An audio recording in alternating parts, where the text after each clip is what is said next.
So today's guest is wild. We have Jordan Lee. He has scaled his online business, helping people install and scale the businesses using AI to over $4 million per month.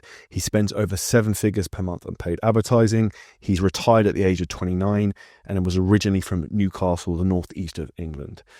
In this episode, there's going to be some super high-level strategic tactical things, and there's also going to be a lot of very high-level personal development things that are going to come from relationships, mindset, and ultimately for you to get everything you want out of life. And if you haven't already subscribed, please make sure you do so we can get more high caliber guests exactly like Jordan. Now check out the episode. So you've built a rocket ship in terms of your business, Jordan, in terms of initially with AI. How quickly did you get to 100K a month with what you first started doing? Yeah. Okay, so when I first started, my initial goal was 200K a year. So I wasn't setting out to even make 100K per month. I wanted to make 200,000 in the first year. By the end of the first year, we were making 200K per month. So I was like 12x off. I think when you're in a job, you don't recognize how big the upside can be because you don't understand leverage as much that you have in a business in comparison to a job.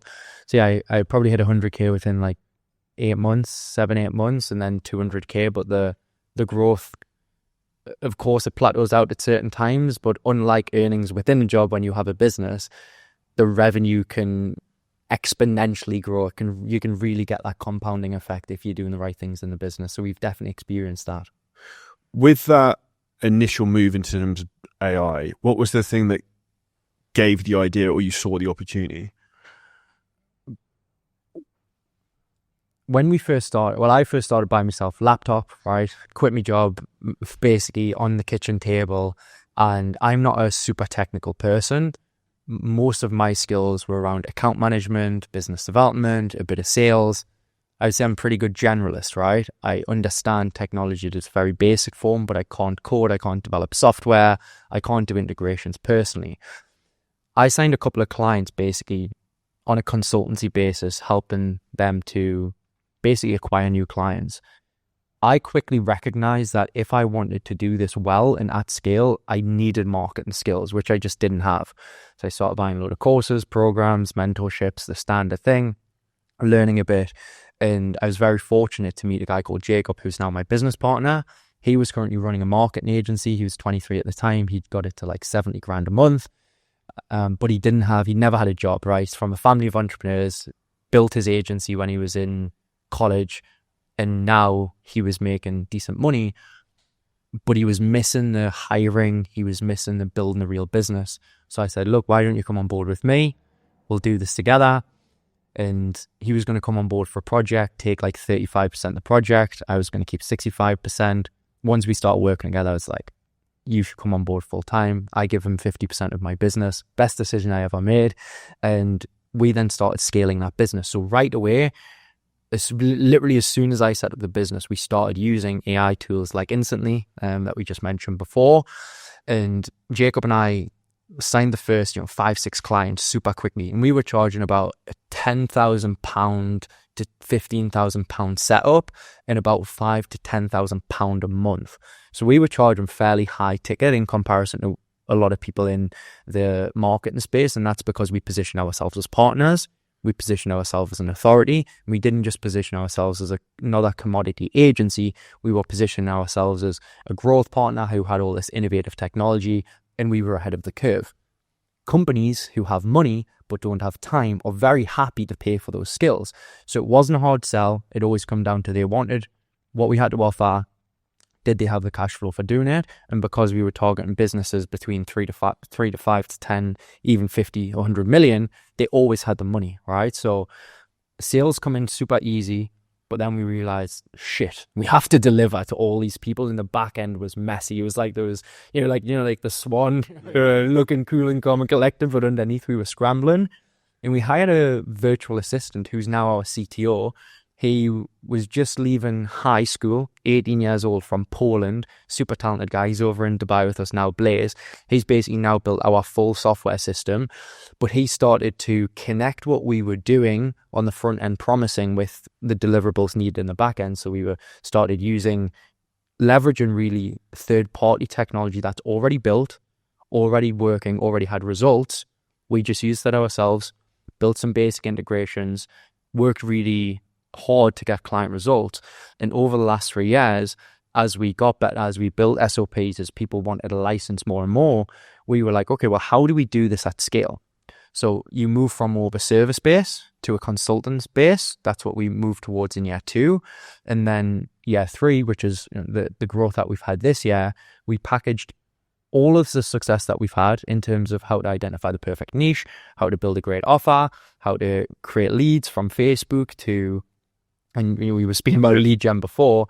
At the moment, we probably spend about $1.5 million a month on Facebook. We're booking like 300 sales calls every single day. It's like we know how to get leads. We know how to acquire clients. Last month, we made $5.6 million cash collected. So we know how to acquire clients at scale. For most businesses, they just need to grow. All right. Small to medium-sized businesses, we spoke a little bit before the podcast on enterprise value. What should people be looking at? What's very important? If you speak to any big investment bank, any big consultancy business, they'll tell you to focus on 2 things. It's winning new business, new logos, they call it from a corporate side, and client retention. If you're doing those 2 things, everything else is a bonus. And we're very good at those 2 things, and that's what most businesses want. So when we put these attractive offers in front of people and saying this is the software that can help it, and we can wrap a support package around it, people want to buy. And, I've been in business for a little while before this business. I used to sell learning management systems to people who didn't want to buy learning management systems. They already had learning management systems. But when you show a business owner that you're here, right, current state, let's just say you're making $1 million a year, they want to be making $10 million a year, and they have these problems, and they know this is the biggest unlock and this is the biggest goal. If you put a proposal in front of them, which shows them logically how they can go from where they are now to where they want to be, they will buy. Because unlike individuals, and you know the fitness space, business owners aren't thinking, like you're not thinking, should I invest, right? You've invested in the studio. You're thinking, what do I invest in? And that's the difference between businesses and individuals. Individuals think, should I invest? And businesses think, what do I invest in? So we primarily focus on individuals. We do help startup entrepreneurs as well. But I think if you focus on people who have money, who are already looking to invest, they're just looking for what to invest in, it's a lot easier to sell. It's ultimately the work is a game of allocation of resources. And I don't know if you found this. So I find the hardest thing is to not get distracted and try and take on too many different things at the same time. As like you just said, you're spending what, $1.6 million a month on ads. Yeah. And is that just on Facebook? Yeah. Yeah. So you're not running fucking TikTok ads on YouTube, but like you have something that works. So just keep doing more of this rather than like, oh, like you could do this, you could do like, just like rinse and repeat and keep improving the thing. I think that's where people get lost in the weeds. You mentioned you've now got what, 240 employees? Yeah. So the hardest part in business, in my opinion, I don't think it's that difficult to get a business to make 6 figures a month. What I think is difficult is then building a team beyond that point because it's a people game. Yeah. What's been the secret to your success in terms of that, in terms of like hiring? Like how many people do you have in your sales team? 70 sales reps. Okay. So like what's that looked like in terms of from a growth of building that out over the years? I got it to $200K a month myself. Okay. So kind of. And were you taking sales calls? Yeah. Okay. Yeah. Like do and then document and then delegate. I think that there's a couple of things that people go wrong with when they think about talent is they think, oh, well, if I'm a small business owner, why would talent want to come to me? But talent buys into a vision. So we have a lot of developers who've come to work for us for less money than what they were making because they see the vision, they see the upside, and they're working on amazing things.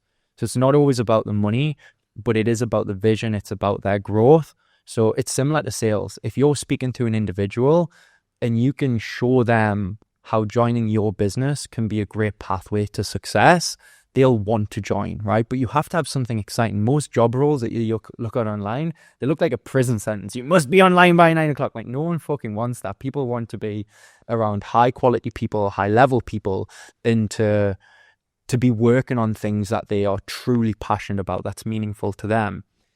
We are pretty aggressive with advertising for job roles. So we have referrals set up where we pay big commissions for people who refer. We spend a lot of money on LinkedIn. And we really are aggressive on recruitment, different job boards. We have like AI recruitment platforms. So we have invested quite a lot in terms of talent sourcing. We have 2 full-time internal recruiters. That was a big unlock as well, but you definitely don't need that at the start. Make job roles, when you job adverts, very attractive. Make them like a VSL, right? That's how Sell the dream. Yeah. Sell the dream, show them the vision. They really do care about who they're working for and what they're working on, obviously, as well as the money. We do a little trick as well where we also, say if we, for example, wanted to hire a sales manager, we'll put a sales director role up, because what you'll have is a lot of sales managers actually apply to sales directors because people don't want to move. They want to move up. So that's a little trick. That's not going to be everything. I think and then you just place him as a sales manager. Yeah, well, sometimes actually there will be a sales director, but often, and it's the same with SDR, a salesperson. Every sales development rep wants to become a salesperson. They're just not yet ready. So you can say, okay, we'll bring you as an SDR for 3 months. If you perform, boom, we'll test you as a salesperson.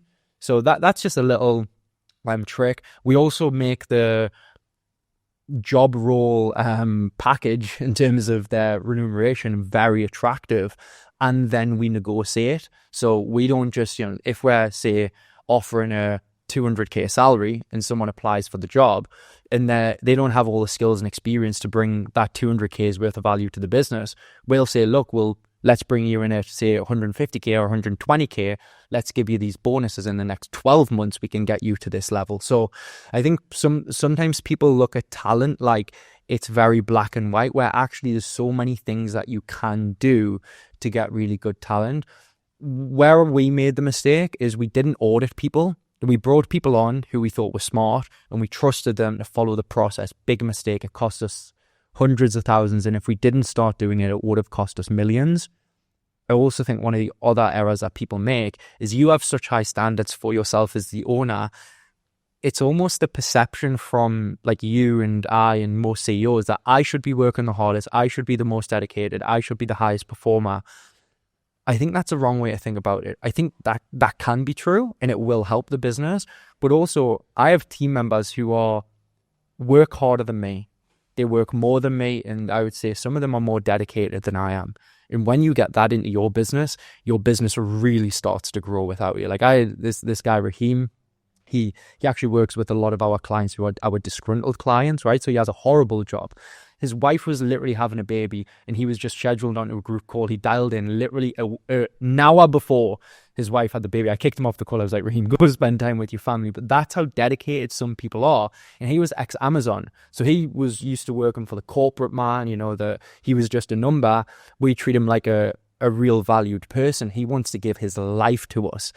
So I think talent's very different. A lot of people think, I'll manage them in the same way. I'll give them this package. I need to invest in the problem child. Problem child, just get rid of. Problem clients, get rid of. It's the same with talent. Like, you can't polish a turd, right? If they're a turd, get rid of them. Like, so many people spend time thinking this person has great ambition. They really have a good attitude, or they could be good if I just did this. Like, when you run a scale-up business or a startup business, you don't have the time to train people. You don't have the skills to train people. You need people who are highly competent. And I learned this from, there's a guy called Frank, I can't remember his second name. He's a CEO at Snowflake, a really high growing software business. He's got a book called Amp It Up. He's built like $3 billion companies as a CEO who are mainly backed by private equity. And he basically said, like, team members are going to fall asleep. It's your job as CEO to keep them amped up, to keep them focused, to keep them driving. And he shared in one of his books, and I found this to be true. He just really helped me to synthesize and understand it. Talent that are experienced and who are competent are very expensive, right? When you've got to start a business, it's very hard to hire experience and competent. So what you end up hiring is you look for someone with experience, and they do have the experience. The CV looks great, they say the right things, but they're not competent enough. If you hire someone with less experience and who's more competent, you will get a much higher return. So we have 50-year-olds working in our business. Our sales manager, he's been in sales for 20 odd years, right? 5 kids, bald head, great guy. But he's managed by a 25-year-old who's never done sales before, who's so much more effective than him, and he's great. So it shows you you don't need the experience if you're highly competent. So if you're starting a business, you don't need to pay superstar salaries for older people. If you find people in their 20s who are highly competent, they'll bring a much higher return than someone who is more experienced and less competent. What's funny that you just said is I was that 25-year-old in my previous job who was managing 50-year-olds. I used to manage a branch for estate agents. I was making like $1 million a year. Yeah. And I was literally like 23 and managing people in their 50s. Yeah. And it was like telling your dad off of like, dude, you haven't done this. Yeah. And I just think that like experience working there for 6-7 years taught me so much. Yeah. Do you think, and I think I put a lot of my success now down to that, do you think that's one of the same things for you in terms of like your previous careers and what you're doing? Because I think I look at like my strengths now.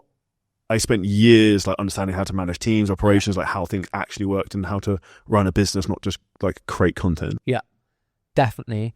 But I also think if you as an individual were to be dropped into another environment, you would probably be successful as well. Yeah. So I think, yes, the background that we've had in terms of working in real businesses is advantageous when it comes to leveraging online, because a lot of people, like we know, that they don't have that skill set. They've never run a real business, so they're great at content, but they don't know how to build a product, a team, a culture, communicate with clients, suppliers, etc. So they're just missing that skills gap. But I also think if you'd have started this day one, you would still have probably figured it out because of who you are and you're willing to invest in yourself. So I think yes, but I also think it's, like you said, there's 50-year-olds there. They haven't gone on and do what you've done, not even a fraction of it. So I think a lot of it comes down to who you are as a person. And that's where you mentioned something there, which I was trying not to kind of laugh when you were saying it, because I've hired people who were experienced, but then they were basically completely incompetent. And then we've hired people who were like inexperienced, but they were driven, and then we just figure things out, and they stay up till like 3 a.m. to just get the thing done. And that's kind of what I look for a lot of times now, people with a lot of drive. Do you look to recruit people from specific like geographic locations in the world, or see a difference in that? There's definitely difference in terms of cultures for sure. So we have a guy from Serbia, a few Polish people. Their intelligence and work ethic is huge for sure. So there is like a difference in geographical location, but we have people all over the world. Like one of our sales leads is from South Africa. Our financial controllers from South Africa, our CFO is from the UK. So we're not as like picky or super selective about that. But when you're scaling up as well, and when you have a large sales team of 70 people, once you start to break down the data, even if you don't have the highest performer at the rate of scale, and you see this with companies like Microsoft, right? If you speak to a Microsoft middle manager, most of them are complete potatoes, right? I've did deals on the UK census with like the Adecco group, right? Jaguar Land Rover. And I'm in meetings talking about projects that are hundreds of millions, right? Sometimes billions. I'm looking around the room and thinking half these people are idiots, because businesses just need bums on seats a lot of the time. So I think when you've got a small business, you need a really good team. But when your business starts to exponentially grow, sometimes you just need, bums on seats, and to be able to hire quick, ramp up quick, manage very tightly, and replace quick as well. And this sounds counterintuitive, but look at Amazon. Amazon will hire anyone and put them in their warehouse because they literally just need people in, because a person who's not performing is still better than a person who's there. So I think you have to recognize where you are in your business and what your business needs. And I think that's one of the big things, and I think misconceptions that you can say online is that everyone thinks it's, these 5 skills that you need to have, or these, 20 things, and you need all of these things to be successful.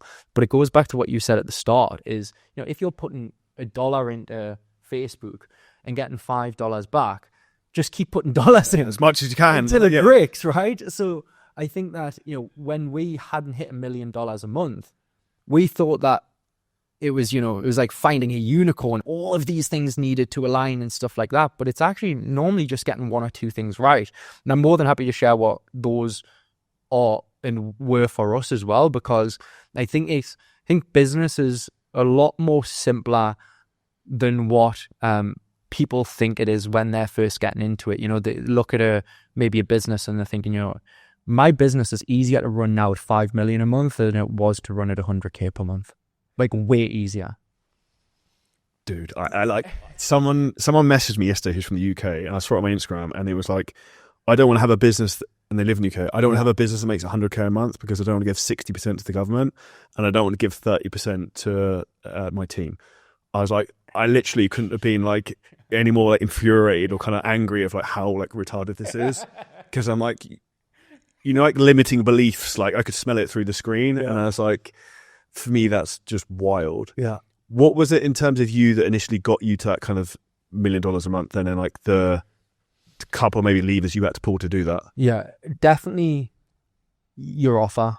It's what you're selling, who you're selling it to, and how much it's for. So our most profitable and highest revenue generating offer, it's not 5K, it's not 10K, it's 25K. So it's not a low ticket offer, because you just need to sell less of them to make more money, and you're selling to a higher sophisticated person / business in a better audience. So the offer of what you sell, how many leads you can get, you know, if you're not getting awareness, if you're not doing sales calls and you're selling a high ticket offer or program, you're just not going to make money. And then I would say how big that total addressable market is as well. Like we definitely niche down too much for too long, and we should have just opened the market up. And once we did those two things, we were doing leads very well, but once we created a new offer and opened up the ICP, opened up the niche, we started printing. What were you doing in terms of being too specific before? We've initially focused on formal education companies in the UK, and then we started working with marketing agencies as well. So we only really had like 2 segments of clients, and education, they do very well. Some marketing agents make money, some don't. We then just widened it to businesses and entrepreneurs, repackaged a lot of what we did. We did build our AI system as well, which definitely helped for sure, especially around the validation, the delivery, and it really did bolster and helped us professionalize the business and scale the business. But even if we hadn't have done that, we still would have flew past $1 million a month for sure. And is your main paid ad strategy VSLs? Yes. So I think, is it the same one that's on your YouTube bio link? Maybe. Yeah, the main one is VSLs. To be fair, we test a lot of VSLs. We don't find that there's a huge amount of difference in terms of the performance. The performance. We do a lot on ad creatives. We are testing some different like variations now in terms of like low ticket challenge funnels and stuff like that. So in different mediums, but we're working with experts on that, webinars and stuff. But yeah, I would say primarily ad VSL to book a call. That's still definitely the most profitable for us. Scalable. At what point did you start delegating out the ads and marketing? Was that your co-founder? Yeah, co-founder. He still oversees that. Like that's his baby. And a lot of the startup businesses that I would advise on, I do think that it's better if one of the directors and owners understands how to generate leads and clients, because if you're outsourcing that, you're literally putting the priority of the business in someone else's hands. If I was to do business again, I would just learn direct response marketing and AI, because those are the 2 highest leverage skills that you can learn and earn from, no matter who you are and what business. Like people need leads, people need to close clients. And you know, if you don't understand basic AI or technology or how to leverage that, like I seen some of your posts, right? And you're helping fitness owners, like how much leverage that creates in business now, never mind what it's going to create in 2026, 2027. Like we've built in our business, little website creator, funnel creator based on all the templates, right? You can create cold emails in the matter of like literally 10 seconds. You can create ads based on all of our highest performing ads, right? You just plug them into like more AI tools now and it just booms. We've created a AI sales development rep. We've built, and we don't even have a huge development team, right? There's 14, 15 developers, right? Imagine next year when we've scaled up to 100, the AI gets better, the video gets better. Literally sales calls for, I would say, mid to low ticket products are going to be completely replaced with AI sales reps, right? There might be some like human interaction later on and for more sophisticated sales, but it's literally going to revolutionize how business is done. And we're at the start of it. So I think if you don't know how to get clients and you don't understand AI, you're going to be left behind. I've been banging this drum like all year. And for me, like one of the things I get really frustrated about is ignorance and arrogance. I say a combination of, because I see people, for example, particularly in the world from fitness, where people are like, oh, I just want to hire someone to run on my ads. I'm like, okay, cool. So like if they were really good at running paid ads, they would just sell this energy drink on paid ads and make loads of money. They wouldn't work for you. Yeah. So, because they would have a cash machine like you do, right? You put $1 in, you get $5 back, and not working for you do. Yeah, you're already, if you're good at marketing, you're already rich. Like, if you're good at marketing, you're already rich. So, people need to learn that. And then secondly, in my opinion, AI. So, like, I've spent some time kind of like fucking around and finding out, like, vibe coding, building stuff to like enough of a level I understand the basics, but I'm not going to go down the rabbit hole too much because of the distraction thing. Coming back to sales teams, you having a sales team that big is wild. How did it go from you taking sales calls to then having 70 plus sales reps? Just one competent person. Okay. That's literally all it is. So I hired the first couple. They were good. Once I hired Matt, who's now our CEO, I appointed him as CEO just so I could baby on the way. I wanted to like buy back a bit of time, have life, and work on like higher leverage stuff, the mergers and acquisition stuff we were speaking about earlier. He went into the sales team, started building processes, started hiring, and started managing. He had no sales experience, zero. I put him on sales calls 1 month as we started to, when I say scale, I think this was the first month we did like 400,000. This was like we broke through the next level. And I think you find that in businesses, you kind of break through a level. So you kind of get to this level, you get stuck a little bit, you do some things, and then you get to the next level. So it was our first breakthrough. He did 39 sales calls and he closed 38 sales. And he'd never done sales before because he understood people, he understood problems, and he was a savage. Once he'd done that, we were like, okay, you're looking after sales. And he literally built out the whole sales team. So we have, a couple of people in RevOps, because when you scale a sales team, there's a lot of technology that's required from like booking calls, calendars, CRMs, follow-up processes, and payment links, it's onboarding links. So you start to need to hire these. We've hired a sales coach who just literally watches sales calls and feeds back to them. We have different team leads who have overrides in the teams. So you think that, it would be easy to look at my sort of business and think, you just put a dollar in and get $5 back. But to make that machine run efficiently at scale, there is a lot of management and processes underneath it. But I've done none of them. Like I've literally created none of them. I brought the sales team out to Mykonos. I hadn't met half of them. I didn't know their names at all. So it hasn't been me. I just put in one competent person, spoke with him through, not even the challenges, just some of the opportunities, what we should do, take a look at different things. But a couple of competent people in the business can literally change how the business runs. It's like I have probably,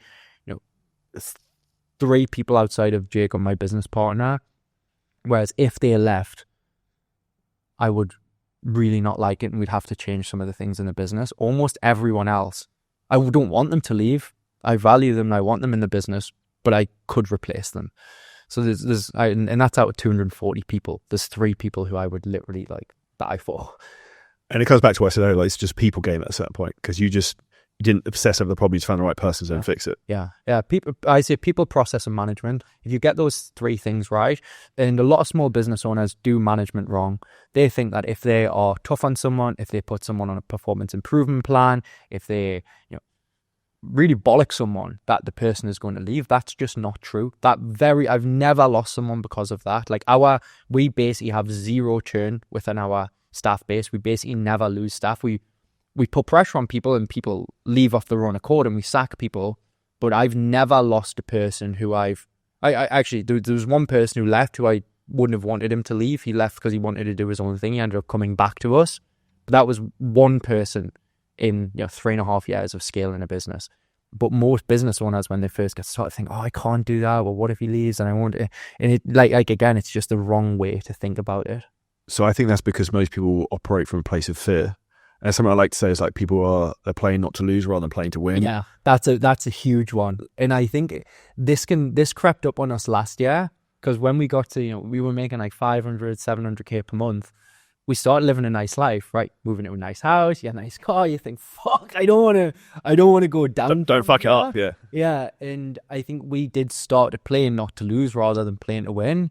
And then when we were just like, and we're impatient as well. Like urgency, I think, is a big part of people's success. I think if someone has a lot of urgency and agency, then they're going to go very far. But people who don't have a strong sense of urgency, and I think in any business, to be honest, and if you look at people like Elon Musk, right, highest amount of urgency. Jeff Bezos, highest amount of urgency. Imagine saying Elon Musk, oh yeah, we'll do that in a year. He'd be like, no, but that's how people think, right? People thought we'll have a meeting about it, then there'll be a meeting about that, and we'll do a project plan. No. We're getting on a call now. We're going to solve it now. The messages are going out to fucking day, and we're going to get it done. So I think that urgency creates a huge amount of success. But yeah, we definitely fell into last year, and it's a ratio, right? It's not black or white. It's a spectrum.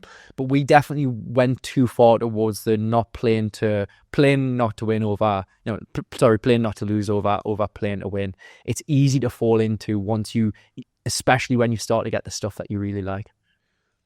I think one of my beliefs when I was younger was like culture in a business is kind of like woo-woo, yeah, which I now completely disbelieve. Yeah. What's been the big things that have helped you build the right culture in a business in particular? I think, like, talking a lot about sales here, but in my opinion, like, it's just marketing and sales, a lot of it. Yeah. To some degree. Yeah. Obviously, there's a lot of complexity comes behind it. How do you get the right culture in, say, like a sales team of that size and a business of your size now? And like most people remote, I'm going to guess. Yeah. We have the execs and some of the leaders out here in Dubai. A lot of the time we just like meet in my house and like have workshops and stuff. But yeah, most of the team are remote. It's kind of a bit of a running joke. Like most people would view our culture as toxic. I'm just going to put it out there, right? Most people would say that's a toxic culture but like, what did Michael Jordan do for the Bulls? He was fucking toxic. Yeah. He was the highest performer and he made people get to his level or feel very uncomfortable for not being there. And we do that. And it works. We'll sink or swim. Yeah. And like really like put pressure. We put big bets on, right? We put bets on with each other of like watches and like bets with the sales team. So like we do double commissions with the sales team. We've got like this $1 million club going on. You could only come to the event if you were hitting target. So we do create a bit of a toxic culture that makes high performers really want to perform, and it kind of weeds out the losers. That's the reality. And every time we haven't done that, we just end up having fucking potatoes in the business who we hate working with. So I would say, and it's not toxic for high performers. You would look at it like a high performance culture. But most like woo-woo people, oh, you can't say that, you can't do that. No, it's the fucking truth. And that's what it is. If that person's not willing to do it, they shouldn't be, yeah? I think about it like a football team. It's a high performance team. We'll support you. You have to perform. If you're sick, we'll help you get back to on form. But if you take the piss, you are fucking out of here because we're playing to win. And that's what we're all about. But we say that in the interview process. So people come in expecting that. Then when they get that, they fucking love it. But in the first year, we didn't say that. So we ended up attracting people who were, soft, and they weren't good because they weren't fucking driven. So now we're just like, this is who we are. We're playing to win. This is who we want to be. We want to work hard. Like, we don't have enough time. I called Blaze, who's our CTO, when I was in London. He was in Dubai. It's like 8 p.m. Saturday night. So like 11 in Dubai. He's like, 2 minutes. I'm just on a call with a developer. On a Saturday night, 11 p.m., he sat on a call with a developer. And I'm not saying everyone has to work 24 hours a day, but if you want to be at the top of our business, that's what you're up against. But it's the same with Goldman Sachs. You can't go to Goldman Sachs and expect not to fucking work hard. It's like, if you want to be a multi-millionaire, which is the reality for the people at the top of our business and the shares that they have, right? You can't just work a 9 to 5 because the people at the top aren't doing that. So we create that and we pay disproportionate amounts to our team members. Some of our sales guys can make 45, 50K per month. And so then if you're coming in and you want to make money and you're in sales and you're a young guy or an old guy and you see someone making 50K per month profit, you're like, let me fucking be that guy. So we create a very high performance culture, and I say we're getting better and better at that. And I think at the start we wanted to be liked. We didn't think that we could do that. We thought if we pushed people too hard, they'd leave, and we just ended up attracting the wrong team members. And when we switched it to more toxic, we just got much better team members. But I wouldn't word like it's not toxic, it's competitive. Yeah. And like for me, like I was actually thinking about this. I think after I saw your message after the gym idea, I was like, for me, like life is just a competition. I look at everything as a game. Yeah. And it's just like everything is player versus player to some degree. Yeah. Like whether it's for like money, women, followers, whatever you want to game you want to kind of play. And I think a lot of people just aren't in the real world of the reality of how it actually works. Yeah. Yeah, that's very true. So our highest performing people are very competitive. I would say that. Like they have a massive competitive drive. I think that's a huge part of success in terms of external financial success is competitiveness. What are the best incentives you've used with your sales team to try and like motivate them? Just like, do you do random things sometimes? Like what's the most wild thing you've done outside? Definitely like bets on a bet where there's upside and downside. So we've done like shaved heads. People having to wear like different jerseys when they support other teams, watches. So like those things where there's a combination of like you can win this, but if you lose, you get that. We've paid for like people's hair transplants and things like that. So it's a lot of the time it's more like jestful with a little bit of a financial incentive. And those are really good. But I would say our team it's back to the competitiveness. Like people hate missing target. So like I think that's probably the biggest thing. It's having those people who hold themselves to the highest standard. Like sometimes I'm having to bring people back down. I'm like, it's actually, we don't actually need this number that we set, this stretch target. Like, let's not blow up the business to get there. Like we have people who are so competitive that they actually push harder than me. So sometimes it's my role to actually rein everyone in a little bit. On the advertising side, you guys doing over 7 figures a month in terms of ad spend. Was there ever a fair point in terms of taking that up? So like a lot of the audience listening to this, obviously we're not spending that amount on ads, but they're fearful in terms of like, okay, I spend 5K a month now. I just don't want to spend more of that. What if I lose it? Like what was obviously at bigger numbers, it gets more extreme. Like was there ever a point in the business where you were doing like maybe 50, 100K a month in ads and you were, I don't know if we should keep spending more or that type of process or just like, we were just saying it. Yeah. I think that because when you're spending money on ads, say if you're spending $5,000 a month on ads, $5,000 is still probably a lot of money for you personally. So I think there is a level of detachment that you need to have with it. Like even if I think of 1.5 million, that's still a lot of money for me personally. But for me to get to where I want to get to, I have to desensitize towards that number and recognize that's the investment into the business and we're playing the game of business. So I think that's the hardest point for people who are just getting started in their journey. They look at $5,000, £5,000, $10,000, even $3,000, which you need a minimum of $3,000 to really get started in anything. So that's still a lot of money for a lot of people personally. And you probably have to do a lot of this from a fitness side. It's about creating your future self, isn't it? It's not about, okay, where am I now? It's where am I going to be?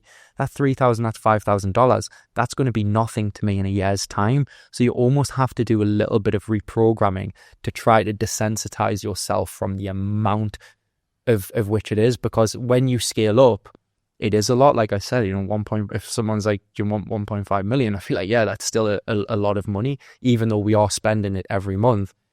You have to make that switch. This is business investment and that's what it's required. And that's where I'm going to, and have confidence that it'll come back. But I think that confidence comes from competencies as well. I think if you're completely incompetent, if you're not learning, if you're not checking on the ads, if you don't know what's going on in the sales, if you're not doing these things, then yeah, I would be fearful. But if you're doing all of those things correctly, then there's no point in being fearful. Yeah, it's like not going to the gym and being upset that you're in bad shape.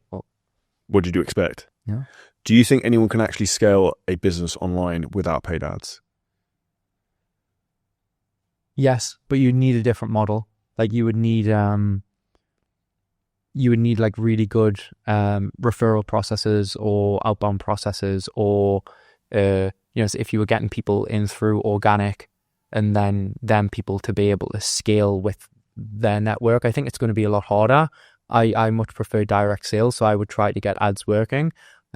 But I think it can be done, and obviously it depends on the different business models as well. If you're talking about online business models where it's micro businesses and individuals, I think ads is amazing. I would definitely do it.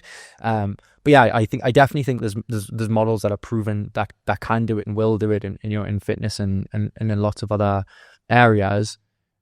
But I think it's a super high value skill that everyone should try and do. Like if you're in business, I think you're just handicapping yourself if you don't. Yeah, it's just a massive ignorance tax. And I think I'm a big believer you can pretty much learn anything to a basic level in 10, 20 hours if you just sat there and actually focused on it and just kind of tried. And I think most people are just resistant to that first step. And it's probably the same thing from the AI perspective. People are sometimes reluctant to take on new things because it's change. Yeah. And it looks like if you say AI or business, it's like a metaphysical thing, isn't it? You can't like what is that? It's huge. But when you get down to okay, like what does a business do? Okay, we do this. What does it sell? How many leads do you have? Okay, do you have enough leads to get where you want to get to? No. Okay, boom, opportunity number 1. Okay, how many sales calls are you taking? 10. Okay, how many of those are closing? 2. Okay, does this get to where you want to get to? No. Okay, boom, opportunity number 2. Then you think about, okay, well, how do I then apply solutions to that? And I don't go in and, we never went in and spoke about AI to clients. We spoke about them, their problems, their goals, their desires, their pain points. Then we put a plan together of how we could solve those things. And then we showed some unique mechanisms, like some AI, like some different services, like some unique things that we had, and showed them a return on investment for their business. And businesses buy outcomes, right? Even if you look at the biggest consultancy firms in the world, right? People spend millions and billions with them because they get such great outcomes for the advice and the support that they get. Like you would never pay, logically, a single person that much per hour that you would pay an investment bank if they sold your business. Investment banks make a fortune from doing these deals and selling the businesses because the upside is so high for the business owner. So when you're speaking to business owners, and like in your space, you're taking people from the mainly coach a lot the other. Most of them are already coaches already, but we take a lot of people. Like our kind of niche thing has been taking people from like 10 to 20k a month to over 100k a month in fitness, which is very unusual. Yeah, exactly. So the upside for them to invest with you is insane, and the downside is very little. So it's like the leverage that you can give them is absolutely astronomical. So what we did is we just charged a fee plus a revenue share of the success for being able to do it. And what we realized is actually sometimes a fee based for year 1 is good, then go into a revenue share afterwards. But that's the amazing thing when you are creating those life-changing results, business-changing results, and really helping people to go from point A to point B. The value isn't in what you do, it's the value in the results that you get. And you charge for the value in the results, not for the time inputted.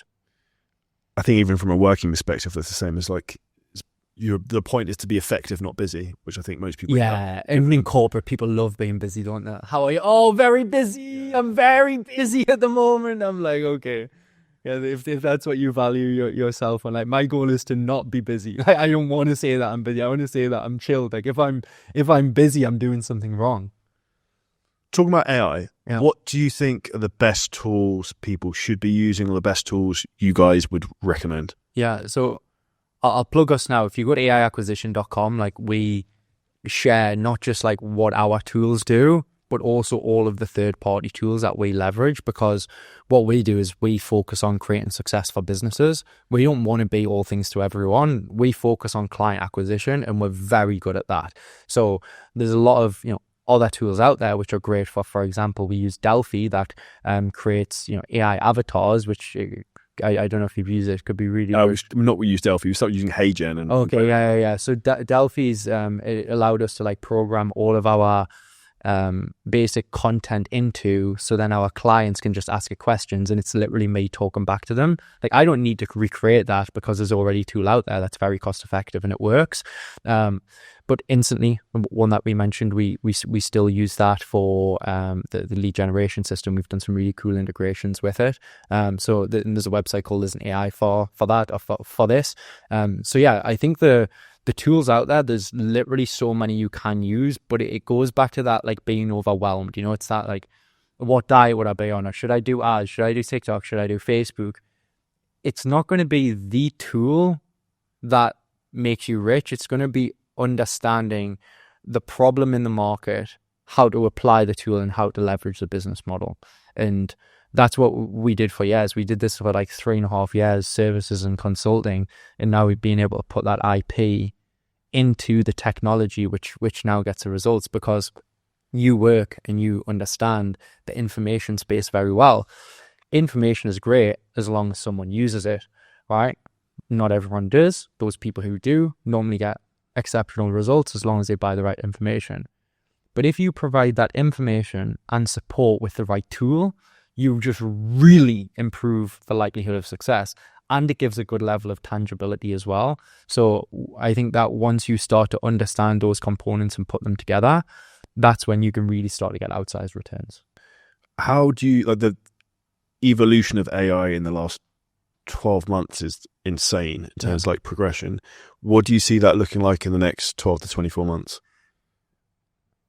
I definitely think it'll be like B2B SaaS, whereas there'll be players for the enterprise markets and then there'll be players for the SMBs. I do see it being split like that already within the marketplace. I do see that there's going to be leading businesses, like how the HubSpots grew, how the Shopify's grew, how the Salesforces grew. That's what we're really focused on is that. Just being honest and direct. We're looking for that level of market share and growth now within our business. But most business owners are above the age of 40, right? They don't have a lot of growth mindset. They don't have time to invest in AI. They don't have time to learn it. So I think that there's just a huge opportunity for entrepreneurs and for individuals who want to learn, who want to do things, who want to make money, to actually help these business owners to transform, similar to how people now outsource marketing, right? Because you can't hire a good marketer, they're already rich. So you have to use an agency most of the time if you want to get really good results. That's still true for most people. I think that's going to be the same with AI. So I think that's how the market's going to shape up. And then I think the technology part of it, the amount of billions that's been invested, like Amazon just invested $100 billion into their AI agents platform. That's like 10x the biggest investment that they've ever made. Just to put it into context, that's Amazon. Microsoft just invested $90 billion and laid off 9,000 people. I think if you're not paying attention to that and where business is going, you're really going to struggle. And the technology is going to get easier. It's going to get better to use. It's going to become more user friendly. From a business perspective, there's just so much money to be made with that because the tools are getting easier. But someone's going to need to be able to apply those tools to real business applications. And the people who do that are going to make a lot of money. And there's going to be a lot of, obviously, money made from the software providers as well. That's how you're seeing. If you mentioned a couple of N8N, it's got a $2.5 billion valuation. Lovable, built on top of Claude, the fastest company to $100 million ever. So it's like all these things are definitely moving in that direction. And I think I'm pleased we're part of the conversation. I feel very privileged. I feel very excited to be a part of it. But I think for the average person and for the average business owner who doesn't adopt it, things are going to get a lot worse before they get better. And I think what we're seeing in the UK, right, I think there's a lot of other reasons as well. But I think that's a prime example of, like, when you stop investing in yourself, when you stop investing in your people, when you stop doing the right things, like, the wrong things happen. So I think when you know that there's a massive technological trend, which is, it's big on the internet, at the moment, in terms of the transformation that's creating in business. It's far already exceeded cryptocurrency. It's kind of like the Industrial Revolution again. So I think, when you look at those things, some people get very wealthy, create generational wealth, and other people fall into poverty. And that is the reality of it. And I think that no one person, no one business, no one government can sanction and stop it. So then it's just like, well, if you can't beat it, you have to join it. That was my approach from the beginning. It's like transparent. I almost didn't want AI to happen because everything was going swimmingly, and I'm like, I started looking at like what's happening. And it's like with AI, and I was like, fuck, like. And it took me maybe a month or two to kind of compartmentalize that, like, this wasn't going to take over my life, and like I'm not like think, because then what dawned on me, and I remember distinctly Dan Priestley saying this to me, is that like, say instead of you having a marketing team of 100, you have a marketing team of the 2 best people. Yes, who would utilize AI. Yeah, who are the highest leverage people who are amazing. Our marketing team is so small. Take one of the smallest teams because it's so high leverage, and unfortunately, I think that's going to happen to sales reps over the next. I think next year we'll have AI sales reps for sure. Video calls. Is in like face-to-face via Zoom. Yeah. I think it's like, it's that. But, it's that good. The phone isn't like nearly there. Like we're nearly there with the phone. I think video could probably be next year based on the way technology is moving. But then for a sales manager, for a sales lead, for someone who's good at writing scripts, for someone who's good at programming, imagine how much leverage that person has, because they can go across thousands of businesses and give the best sales scripts, the best advice. Like we've created a live sales call analyzer. So when our clients are on sales calls, they literally get advice in the Zoom call of what to say, what question to ask, what they missed, what to double back on, what pain points to hit on live on the Zoom call. Like, and then we have an offline one where you just literally upload the transcript, pulls through the whole script, what you did wrong on the rapport side, did you ask for referrals? Like, did you hold the frame right? Gives you a full breakdown. We had to hire someone to do that for our clients full time back in the day. Now just AI literally does everything. And instead of reviewing like 2 sales calls a week, we can now review every single one. So the leverage that it's given businesses is just insane. But I think from a human side, right, apart from like the weird dark side of like, kind of like porn and OnlyFans. That's going to get weird, right? Yeah. That's definitely going to get weird. But I think the day-to-day living, I can't see it changing that much our day-to-day for a while. I think the biggest transformation, in my opinion, is in businesses. But it might just be because I'm so focused on business, but I don't really see my personal life having changed that much. Okay, now I use like ChatGPT instead of Google. Like, well, it's not massively different, but business is just insanely different. And what I actually think it almost leans a massive favor to is actually people with smaller businesses, because I think they have much higher ability to basically be more effective and produce more, and their output can increase dramatically. Yeah. So they can actually grow their own businesses quicker if they learn the skills of how to use these tools. Yeah. Well, the problem that we know with business first is like, if you don't have cash flow, you're so limited. So the first role should be get cash, right? Whether it's sales or investment, I prefer sales. So get money. Then with that money, you normally buy people. People are expensive. We spoke about hiring. It's hard. They do crazy things. Like when we were hiring like low level people, we had people disappearing and stuff like that, creating problems with clients, not responding. AI just doesn't do that. But also it works for pennies on the dollar, right? A good marketer is not working for you less than 10K per month. They're just not, right? Like most good marketers who we speak to want like 30 to 50K per month, like who are actually good. Like these AI tools now are like $100 a month. Okay, they can't do every single one of the tasks, but like you said, you can actually start to leverage it way more.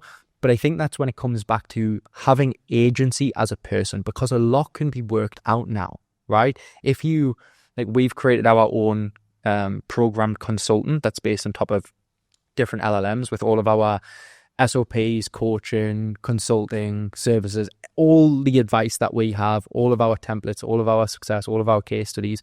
So people can go in and you can literally code through it, right? You can just ask, can you code this for me? Can you give me this tailored advice on the business? Can you write these cold emails for me?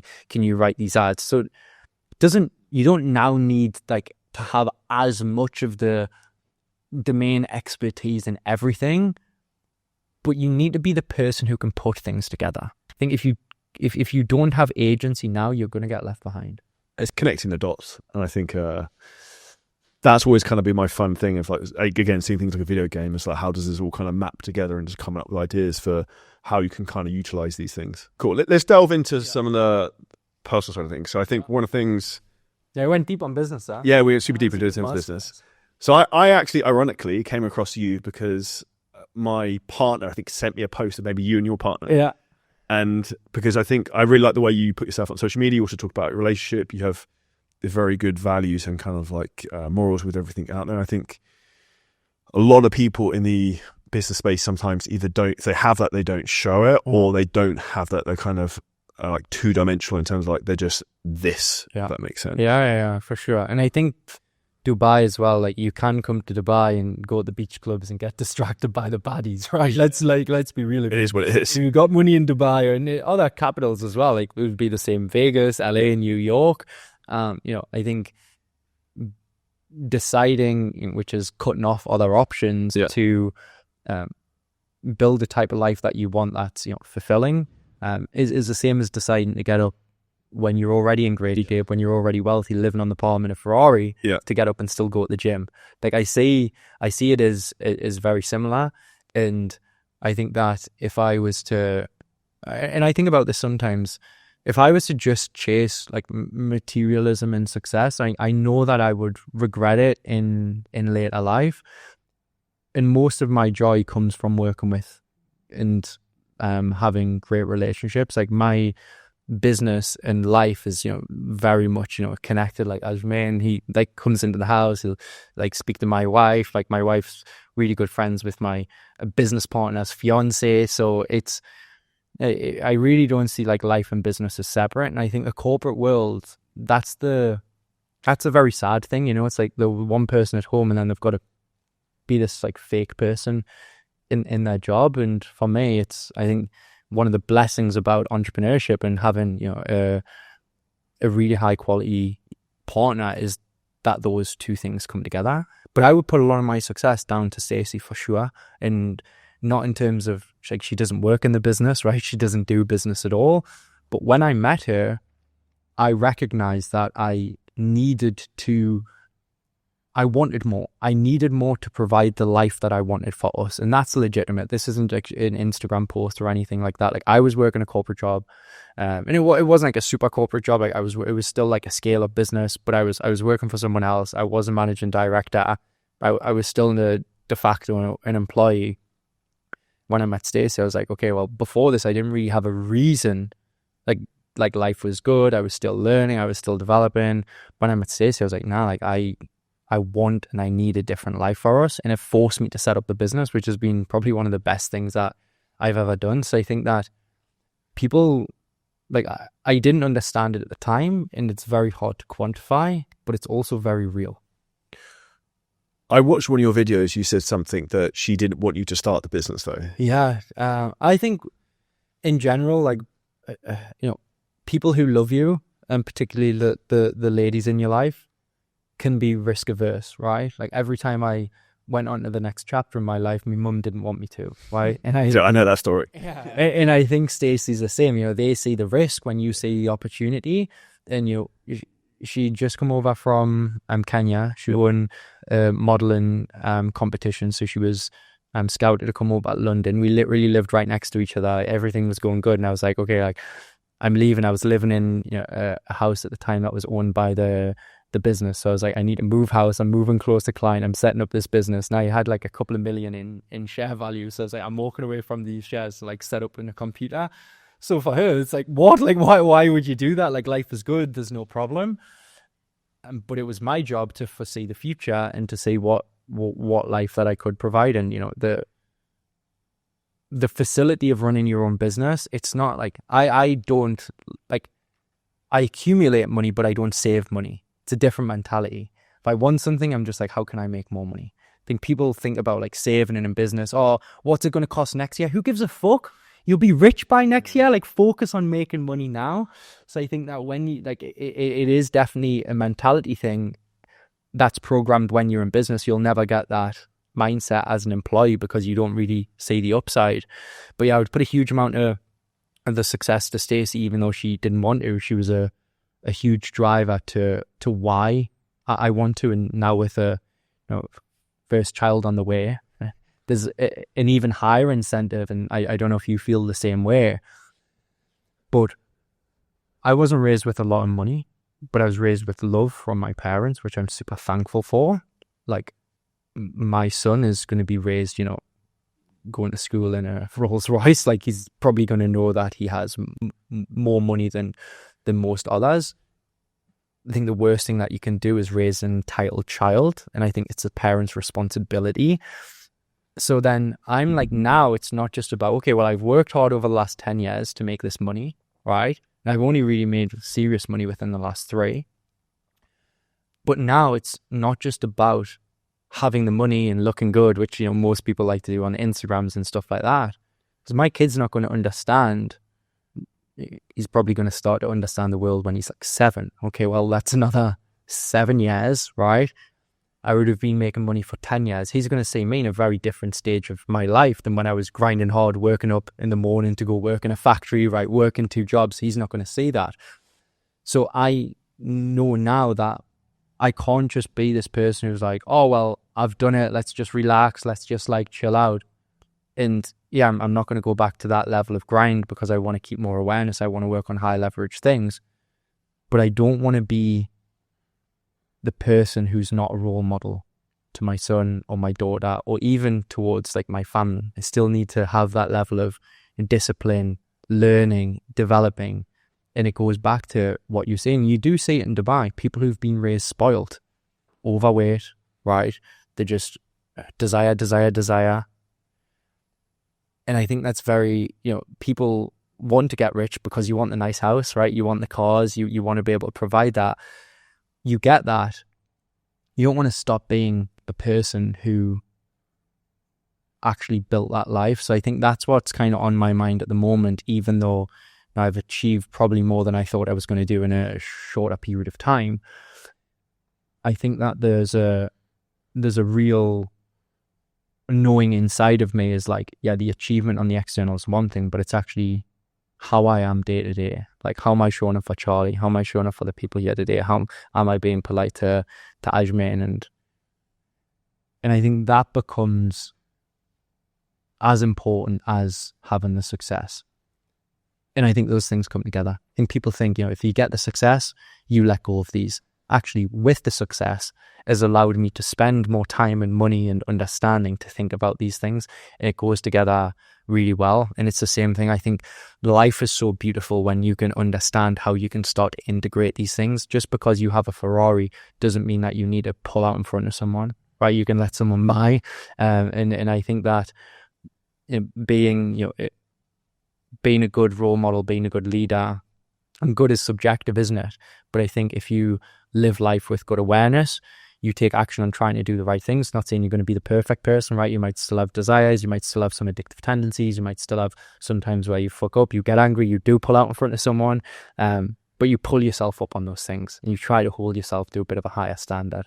That's kind of what I'm thinking at the moment. Because it'd be very easy for me now to just chill out, keep taking the money in the business, not work, just live a life, go to a beach club every day, but you'd be bored. Like, you could do the exact same, right? Sit there for like 4 hours, you're like, okay, what Dude, do I do? This is literally what happens. I get like a bit tired from work sometimes. I'm like, oh, I just want to go and chill out, and like, I'll go to the beach and I read a business book for 3 hours, and then I come back and I start working because I got an idea because I read something in the book.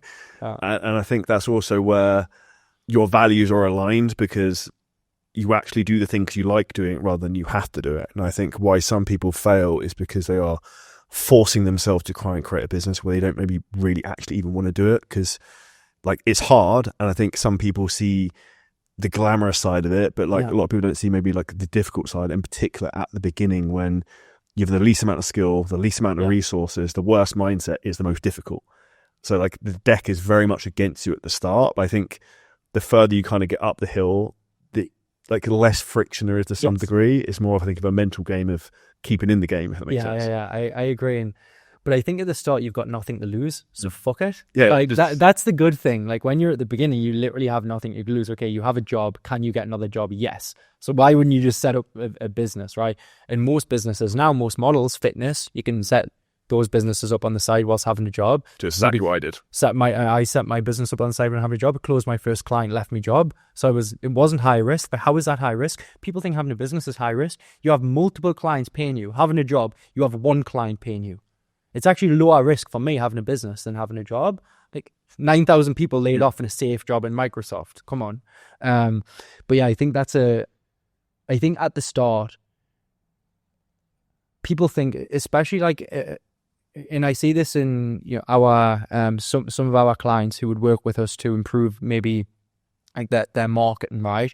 And then they can't market right away. I'm like, well, if you went to jiu-jitsu and you are a white belt going against a black belt and the black belt tap you out, like, you would be like, yeah, of course he's a black belt. So just because you've now invested in learning and doing marketing, yeah, you're going to be shit for a while, but the progress that you can make at the start is absolutely exponential. Because it's like you said, if you actually apply 10, 20 hours to marketing, you're not going to be in the top 1%, but you're probably in the top 10%. Like very, very quickly, of people in the world who are doing marketing. Because most people in these corporate businesses who are marketers, they went to college, didn't learn anything about marketing, right? Jacob, he's studied marketing at university, got a first. He was like, I've literally used nothing in our business. I've bought courses for $100 that have been worth more than a first marketing degree. So I think that, at the start, if you enjoy the progress, then you're going to enjoy the journey. But if you think that you're going to be perfect, you're going to have a lot of pain. And I think it's the same with fitness. Like the first gym that I went to was a bodybuilding gym in the UK. And the owner of the gym had owned it for like 30 odd years. Is it IBFF? Yeah, IFBB. IFBB. He was a professional bodybuilder. Who is it? Ian Morgan. He's an older guy. He's maybe like 60 now or so. And he said, if you stick to the gym for 6 months, you'll always come back. And he's seen it in his clients who would come. Some of them would only last 2 months. They'd leave. They'd never come back. But he said anyone who sticks 6 months, even if they stop for a little while, they'll always come back. So I think fitness if you can be disciplined in fitness, I think you have majority of what's there to be able to apply it to business. In my opinion, a lot of the things that people get wrong is when they're starting out on a new journey, they think that, okay, well, I need to be perfect on fitness. I need to be perfect on diet. I need to be perfect on my relationships and everything like that. The people who make the quickest amount of progress in the most effective way is not to say completely ignore your fitness, completely ignore your health, but you do have to prioritize the thing that's most important for you in life. And I think if someone's watching this now in 2025, 2026, and you don't have cash and you don't know how to make money, in my opinion, that should be your number one priority above all else, right? I've been maybe not as in great shape as you, right? But I've been in great shape. I've had the abs. I've really done the diet and stuff like that. It's a good bonus, but there's nothing that's been more valuable than actually having good, stable income and, and a good person. Because I think then it's easy to do these other things, like then to be able to have your fitness, your diet dialed in, your sports, time with family, stuff like that. But if you don't have money and you don't have like yourself, if the money side is like, and it can sound arrogant for someone with money to sit and say this, but like I say this because I've been on both sides of the line. Does that make sense? I remember going to a petrol station and needing to be like a £99 like minimum spend to get the petrol. I didn't have £99 on my card, right? And I was like, oh, the petrol didn't start working. I was like, oh no, I actually just don't have the money. I started working at 16. I didn't go to college. I didn't go to university. Like my parents, it would have put significant pressure on them, which I just wasn't willing to do, right? I say that they couldn't afford it. They would have supported me, right? They would have. I didn't want to do that. But when you do have that free cash flow, you have that free income, I think you have the time to, you went to the gym this morning before this, right? Right after this, I'm going to doctors with my wife for a scan. And then, I'll be with Ajmain in the afternoon. I've got my executive team coming around tomorrow. I can't do those things if I don't have money, right? I just can't do it. I don't have that freedom. So I think, and Ajmain says this to me. He was like, I've never seen someone who's like got more successful and become more like mindful and more given. But for me, I think money is an amplifier of who you are. I was definitely less given when I had less money. Like I think now I'm more giving because I know that I can make more money, and I'm naturally in a more abundance mindset. And I think you can do all these mindset programming in terms of these affirmations, or you don't need money, or you let go of all these things. I think that's not going to work for most people. I think focus on developing yourself, being able to accumulate money. Now, I'm not saying you have to make millions, but having a good income of 20k, 30k a month, if you get to 100k per month, you're really going to unlock such a higher quality of life for your family. Like, I wouldn't like to be at the moment stuck in the UK in terms of where the country's going, and I don't know about you, but I wouldn't like to be raising a kid there at the moment. Like, the stuff that they're teaching in schools, the immigration is completely out of control. And I'm not against immigration. We live in Dubai. Everyone's most people are immigrants. The just judicial system actually works. People have to work. People respect each other. If you do something wrong, you get sent to prison. Simple as that. So the biggest running joke on this is people are leaving the UK because of Islamic immigration to just move to an Islamic country. So the religion has nothing to do with it. It's just the people coming to the country. So but a lot of the leaders from, and I speak about this quite a lot, but if you look at the leaders in Dubai, they predicted a lot of this. Like, if you let this happen in Europe, it's nothing to do with, I'm not saying it's nothing to do with the religion, right? Because everything is, interconnected, but that's clearly not the problem, right? The problem is, undocumented, fighting males from cultures that have not been integrated effectively. And, I think there's higher powers at play. I think, a developed country like the UK can stop that, and they can stop drugs. They're just choosing not to. Dude, we're a fucking island. I could understand if you were Germany, for example. You've got multiple borders, you've got massive borders. Okay, that's not so straightforward. We literally an island, they're not going to swim across. So you know how they're coming. So for me, the whole thing, I think, is just retarded. And what I'm fascinated on, and I have even more respect for the guy, is Elon Musk calling out all the bullshit that's been happening in the UK, stuff that's been covered up with things going on there. And I think it makes me sick, some of the stuff. Yeah, dude, it's it really, particularly when you're having kids as well, it makes me physically sick. And I think as you develop, you start to see the things that are really important. You want to protect your family, you want to protect your wealth, and you look at a place like the UK where they're starting to look at if you send something over £600 or something, they stop it. And I'm not saying anywhere in the world is perfect. If you look, it's hard for rulers to rule over anything. But if you see I think if you can see things progressing and steps in the right direction, it's the same in business. You feel more confident, you want to be a part of it. But when things are declining and there's no trust in the leadership, and the democracy is supposed to be to improve transparency. In Dubai, in the UAE, it's not a democracy, but the ruling is so transparent. The people who are here like the leadership in the most part, right? Of who I speak to, the locals are very well looked after by the leadership, right? So how is a democracy better than that in the UK when the career politicians are all out for themselves? And in America, how are all the politicians multi-millionaires? I think at some point you've got to say, is this the best way to run a country? Yeah, there's a lot of things to kind of question. I look at some of the things I see now, I generally feel very sad, and I don't see how it would change. And I've never wanted to have obviously I want to be super successful, but I've never wanted to have billions and billions. The only time I've actually felt like that is this last 10 days when I've seen some of the stuff online on Twitter that's going on. I'm like, if you had enough money that you could throw at this, you could probably make a difference. Like Elon Musk is starting to. Yeah. That even changed my thought process in terms of wealth and what you can do with that. Yeah. We were actually speaking about this on the way here in terms of charities and stuff. Child trafficking is the one that really gets me, and I think that I'll commit more and more to as my wealth grows. But you're right. If you don't have, and the thing with Elon, he has money and he has influence.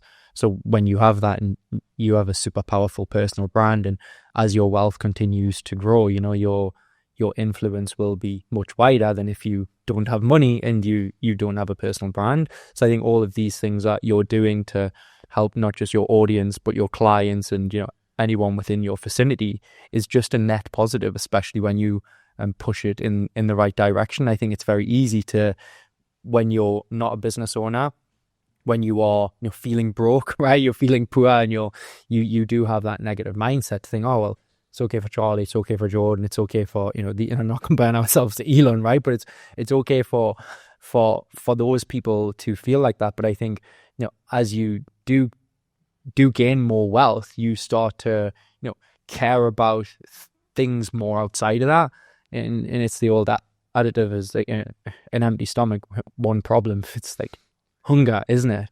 And I think it's the same thing with being able to generate wealth and success. It's almost the same thing. If you haven't got that, you're on rocky foundations, because you have to send your kids to a public school. You can't move out the country. You're probably in a job where you're working for a company who can put crazy policies in place, right, that you can't object to. Look at the COVID thing. Yeah. You get fired if you work for the NHS and you get the jab.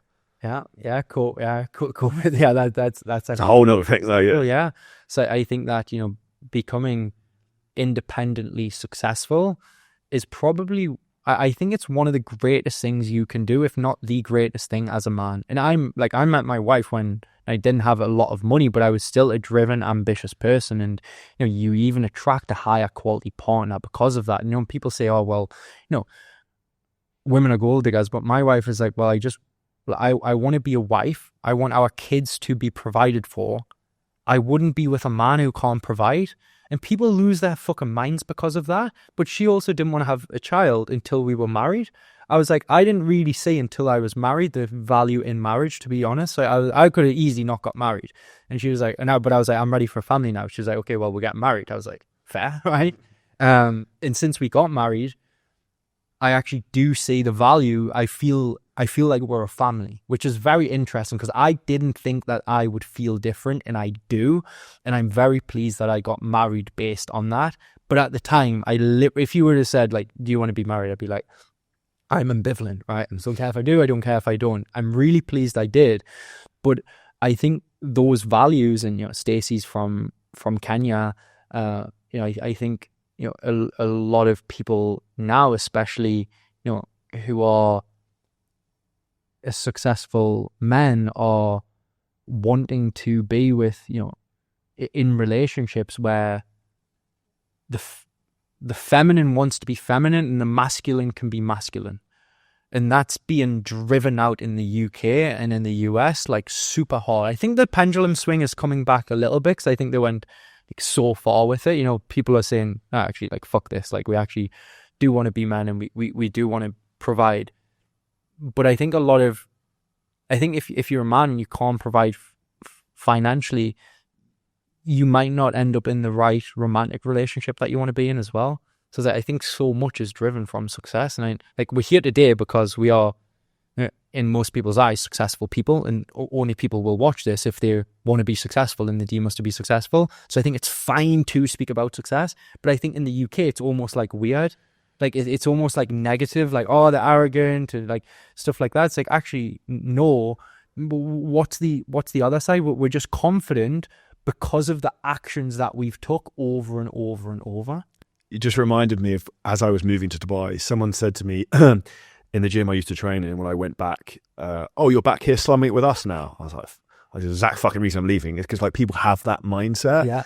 Whereas here, like, everyone is very supportive, very open. Everyone wants other people to also be successful. Whereas also, I think in British culture, I particularly see people try and tear each other down rather than lift each other up. What was the big thing that drove you to move to Dubai first? I was sick of the UK. I was living in London, so I was away from family anyways. I see my family way more since I moved to Dubai than when I lived in the UK, because I spend summer in Europe with them. They come over to Dubai like Christmas, New Year time, and then they normally come over like in October as well. When I was in London, they would visit like once a year.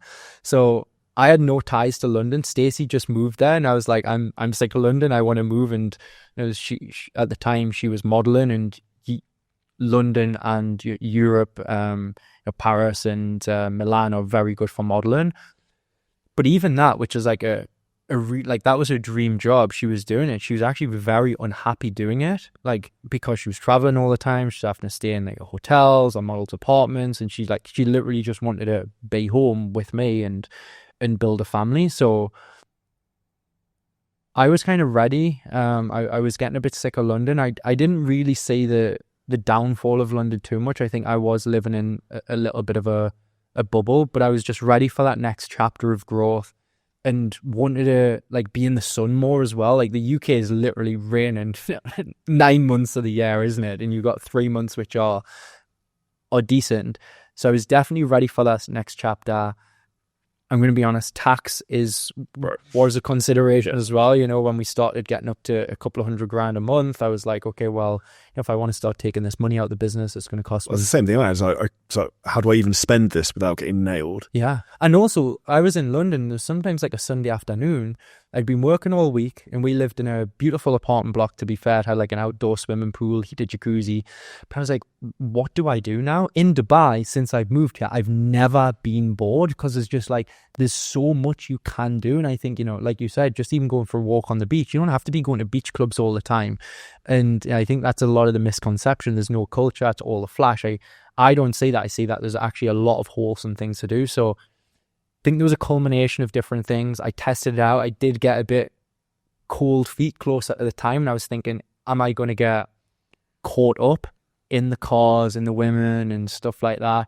Thought, is this going to be the right move? Because I was in a happy relationship. You know, I was striving hard. So we tried Koh Samui in Thailand for a month, just before we come to Dubai, just to make sure that we didn't want to.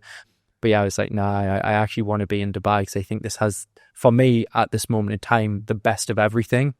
And yeah, okay, those palm trees didn't grow there. Someone planted them. Like, I don't really care about that. Like, I don't care if someone planted the palm tree. It still looks nice, right? I care more about safety, you know, good banking facilities, being around high quality people. Like, I couldn't meet you if I was living in Thailand or Bali or something like that. There's not the same level of entrepreneurs. I think the level of entrepreneurs here and the people who you're around, you know, you're meeting people who own private equity businesses, people who are making billions of dollars per month. It allows you to think bigger and to grow as well. And it was only since I got here, I was like, I'm ready to have a family. I didn't feel ready in London. We were not family planning when we were in London. It was only when we come to Dubai. I was like, I actually feel like we can have a family here. And that's actually ironic because the biggest group of people actually moving here now is families, which is actually people settling down roots here, which I think is interesting. Yeah. Well, great for schools, right? I don't know Medical care. Yeah, exactly. Yeah, like Stacey, she like texts at OB and like calls them and stuff like that. We were in Europe, and like for like appointments and how like we went to this one doctor in Europe, and she was just like super rude to Stacey when like and we had a bit of a scare, and it was like we went in for like an emergency thing. This like woman was like rude, and I was like, this would just like never happen in Dubai. So yeah, I'm a huge advocate of I do see myself having like a couple of homes, maybe one in Kenya for Stacey and Europe as well. I think that would be ideal, but I do see having a base here for a while for sure. Yeah, I think for the next 5 years, I can't see anywhere else better in the world than Dubai. I've always had like a lure to kind of move to the US at some point, but like not for a while, I think. Yeah. Well, how are you thinking about your journey of entrepreneurship now with having a family? I think it's improved me a lot already in the last few months. And the way I probably think is about being effective more than being busy, even more so. Like, not that I was like at the time, but I was like, oh, I'll just work because I've got time. Yeah. So like, but rather than actually doing that, I was thinking, okay, like instead of me doing this, I have a big team. I can just get other people to do these things or have more efficient processes in place or use AI. And I think also probably thinking bigger and also thinking longer time horizons. So I think it's probably been a big perspective shift. We filmed a really good podcast with a guy called Seb Bates. I should introduce you to. Yeah. And he said to him, every time he's got 3 kids, every time he had a child, he made way more money, was way more successful because it kind of just changed his thought process a little bit and might maybe drive for it. I don't know if it's like, not like I lack drive, but maybe just the way you kind of look at situations. I do think it's the same as meeting my wife. It's like, it wasn't that I worked any harder, just the decisions that you make now are different because there's something that's more important than just like picking up the book and working. When you say thinking bigger, how do you think about that? What can I do that is a higher ROI on my time than I'm currently doing right now? So like, okay, instead of me doing this thing that makes me X amount an hour, how can I adapt what I'm doing to then add a 0 to that and then have the same effect, or have a big exit on something in the next year or two? So there's like, that's where I'm trying to change the game I'm playing a little bit, rather than being like, let's try and do something completely different. Like in my head, my like ADHD autism brain was like, oh, let's just go and set up a business selling, like helping implement AI agents and all this other stuff. It's like, just like, focus on dude, like just, you got something that's winning, just keep winning on that. Do you think the background in fitness significantly helps with that in terms of how your like brain works? Because that's a very, like, my answer would be way less like mathematical and practical than what you said there. So do you think that's based on your like fitness background? That I think so, because I think, and this is why I get frustrated, people who are fitness trainers are in great shape and they're broke, because I'm like, dude, like, if you're in good shape, you can delay gratification, you clearly rate the patience, you can work hard, like you're really consistent. It's like, this is basically the skill set of entrepreneurship.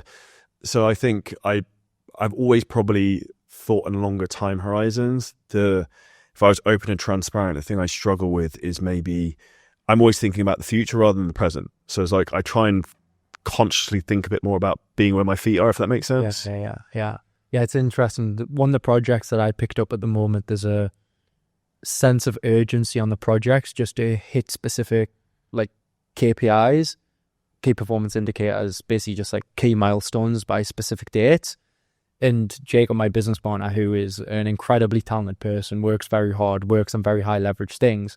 We had basically 5 campaigns to roll out over the next 5 months. When I was like, we need to do this by this date, he did them all within a month. So it's like, and this was someone who was working all of the time. So I think it is good to like think long term, but then bring the urgency back to a really short term, because also with running a business and also a household, being the leader of the family, and I also think that's one of the beautiful things. Like, Stacey and I don't have like any rules for each other, right? I know that's like very outside of the norm from the manosphere, but Stacey doesn't do anything that needs rules. So like, I think if your woman needs rules, like, who is the like? Are you with the right? Common Does sense. that make sense? Like, if I need to tell my wife not to do something, then is that actually the person who I want to be with who does that? The only thing that I asked her, which she doesn't do anyways, I was like, can we try to like be in bed by 12 o'clock? Because I would just want to stick to a good routine. Because there is stuff in Dubai that you can do later than 12 o'clock. But I was like, I think there's enough to do where we both don't need to do that. That's like the only thing that I've asked her. But if she was out for a birthday, I wouldn't be like, you're not home by 12. But I think because I give her that and she's a high quality person, she empowers me, and empowers, yet again, a word that's been manipulated and used for weird shit, but to be the man of the household, which then makes me want to respect her and give her more. Does that make sense? It's like, I think life, there's a lot of reciprocity. Like, if someone gives to you and builds your life, and I see this with our clients all the time, like, we're taking on like a beta program for the next level of the journey that we're doing, and we've mentioned it to a few of our clients, and some clients are literally sending us videos saying, this is why I should be on it, like, I'm really excited towards this. And I think, isn't that such an interesting concept? Because I think there's two ways to think about something, right? There's people think that, they're just trying to take from me, rather than what can I give to this person. And then, because as humans, we want to give back to the people who've given to us naturally, for the most part. Of course, there's going to be a very small amount of people who take advantage of you. In my whole life of business, there's been one person who's, maybe a couple, right, but very small amount, one who I was close to, who's tried to maliciously do a negative thing to me. I've done deals with thousands of people, right? One person out of thousands. So I think in the whole, most people are good. And I think that if you give value and you try to do good things, and I think this is a thing with people at the start as well, particularly in business, you might not see it as much around fitness, but people think, like, what if I don't get amazing results month one? Like, business owners are realistic. Like, that someone coming into your business might not hit the ground running month one, But if they show that they're committed, they're trying, they're making effort, they're making progress, business owners most of the time, as long as they have money, are happy to even keep investing, even if they're not getting the right results. So I think that keeping that good, positive mindset is something that's so undervalued in the game of entrepreneurship, in relationships. Like if you give and you're kind to people and you want people to win, if you want your client, like I still do case studies, right? I still do a call with our clients every Friday. On last Friday, I was on a call for 5 hours, right? And the call starts at 6 p.m. So I'm finished at like 12 o'clock at night, right? But I love that shit because I can see people winning. I can see people changing. So I'll stay on for that. And then they're like, oh, well, Jordan really gives a shit about me. Then they're like, what more can I do for Jordan? So when I see people who, I think you mentioned earlier, like kind of complain how they have this negative mindset. You meet people, my business partner fucked me over. My wife cheated on me and this happened and this happened and this happened. I'm like, brother, there's a common denominator here. And like, you have to at one stage look in the mirror and thinking, what energy, what actions am I putting out to the world? Because that's what I'm getting back. And it's even, I think, I don't know, for whatever reason, I think yesterday I was in a bad mood about something and I had a couple of coaching calls with clients. Dude, I was so happy afterwards because I'd given so much value to help people. Interesting that, and that completely flipped me to be in like a great mood again. Yeah. And I think that's also where people are too like withholding the information. Like we just literally released a YouTube video. The best YouTube video we've ever made. It's got like amazing. $500,000 of information of like stuff I've learned from mentors or whatever. It's like 2 hours and 40 minutes long. It's like a fucking masterclass. But like we've had loads of people messages being like, this is insane. I can't believe you're giving this for free. But I know in terms of like you put good stuff out into the world and like you help people, it will actually end up indirectly helping you as well eventually. Yeah, for sure. And I think that creating an online brand is something that you can do. Like I didn't start sharing anything about our journey till we were making about $500,000 a month. We did some stuff on Twitter, but I wasn't doing it. We just had, someone doing it. But even then, I think we were making a couple of $100,000 a month. We'd had a fair bit of success. Personal brand is definitely huge leverage, but I think it's also one of the things that people get caught up making it for the wrong reasons and in the wrong way. So like most of the people who I am engaged with, like is either entrepreneurs selling into businesses or businesses, right? So there's no like real like consumer need of selling. Now you get people are like, they've made the first 50k a month and like, okay, I'm going to start working on my Instagram now. I'm like, all right, okay, what for? Well, I think one day then I could do mentoring in the future. I'm like, okay, well, $50,000 a month, like it's pretty good, but there's people out there who are doing a lot more. Like if you actually just spent the time to keep dialing in on your business and maybe share just some of the lessons on LinkedIn, you could take that $50,000 to $200,000 because it's like you saying, don't get distracted with these shiny objects. I think it's very easy to start doing weird and random shit just because some successful people are doing it on their version 10 and it's your level 1. So I think that's something that I'm always conscious of. It's like what's required at this level to get to the next level. That served us very well rather than thinking these are all the things we can do. Let's do all of these things. It's like, no, like what can we remove? What are the things that need to be done very well? And then the nice to haves, how can I fit this in so it's very easy for me to do? That's a great thing to say because I spent a lot of my time thinking of a lot of time thinking about what is the next thing, like what is it you should be focusing on and just trying to keep focusing. I have another office room which literally has no windows basically. It's like the major room, but I've like converted to an office like with a whiteboard, like a computer. So I don't get distracted. I don't get distracted. I have on the whiteboard like the things I need to focus on. Yeah. So then like I'm getting distracted and like I just do that thing that I need to do. Yeah. And I think that's the game essentially is that's like what's the problem you actually need to solve and focus on that. Yeah. And I think a lot of people just get led astray from that all the time. And when I would say that's one of the most challenging things when you hire a team.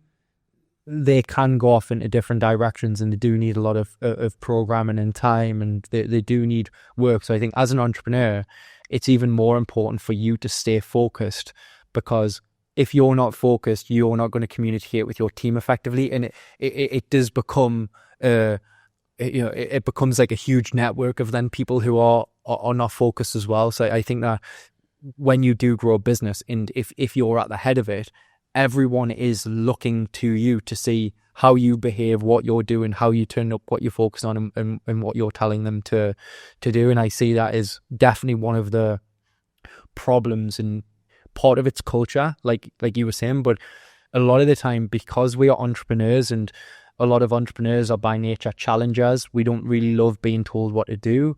We assume everyone else is like that, and that's not true. A lot of the time, people do like for you to say, you need to do that. This is it. These are the KPIs.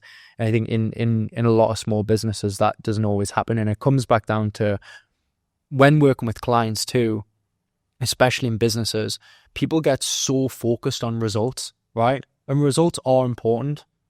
They 100% are. If I was to say they're not, I would be lying and I would be misleading. But the relationship is more important, because let's just say we start working together and I say that, okay, over the next 3 months, I'm going to do these things.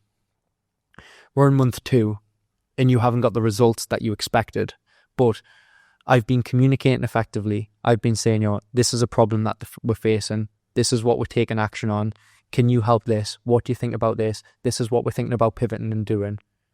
By month 2, if you still believe in the relationship in me, even without the results, it's highly likely that you will still extend and keep paying for those services, right? If you have the cash flow. If you don't have money, yes, of course you're not going to.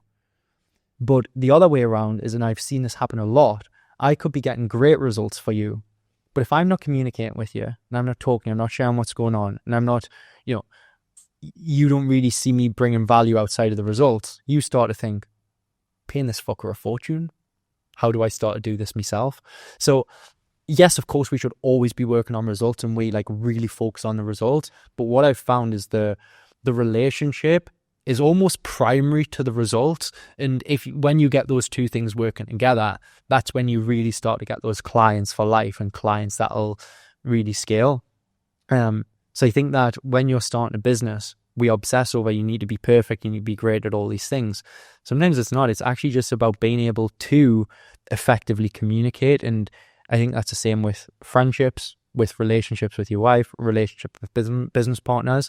Most businesses fail because of cash flow, but most relationships fail because of poor communication. And it's not just about talking, it's about asking, it's about understanding how someone feels. It's about, because we can talk, but we can hold things back. We can not share how we really feel about things. And I think that if you are to do that and you need to set the vision, you need to communicate how you really feel, okay, someone might not like it, but they'll appreciate that you were honest and upfront, and it'll most of the time bring the relationship closer. I think people respect and want the honest truth more than people probably realize. But definitely. Business owners for sure. Well, I'd rather someone say this is fuck, dude. Okay, cool. That's good. I didn't know. How can we fix it? Okay, let me ask you this as well. On a day-to-day basis in your business, how much does not just the topic of money, talking about the theory of money, but you having to think about cash and money in the business, how much does that? Not massively. I on sales, that's the big thing. It's revenue. So it's revenue. Marketing sales. That's all I focus on. But outside of that, that's the main thing. And so marketing and sales, how much do you think about that on a day-to-day basis? In terms of my working hours, I reckon I spend 80% of my time on that. Okay. So you're a business owner, 80% of your time is marketing and sales, which is all money, right? Most people, when they start out businesses, and you probably see this in fitness a lot, because a lot of fitness people don't speak about money that much. Business owners are always thinking about money. And not about making more, but you have to think about it. So you're thinking about payroll, you're thinking about investments, you're thinking about sales and marketing, you're looking at your return on ad spend, you're looking at who do I hire, you're looking at what does this client make. So creative, whatever. It's endless. It's all around that money. And I think that, especially being from the UK in specific backgrounds, there's a uncomfortability in having that conversation about money. So I think breaking through that barrier for a lot of people and getting really comfortable with looking at finances, talking about finances, is a big unlock. Dude, I can just remind a bit of I have clients who make 40, 50,000 a month. They don't track their expenses, they don't know how much profit they make. They're just we take this. I'm okay, so what's left?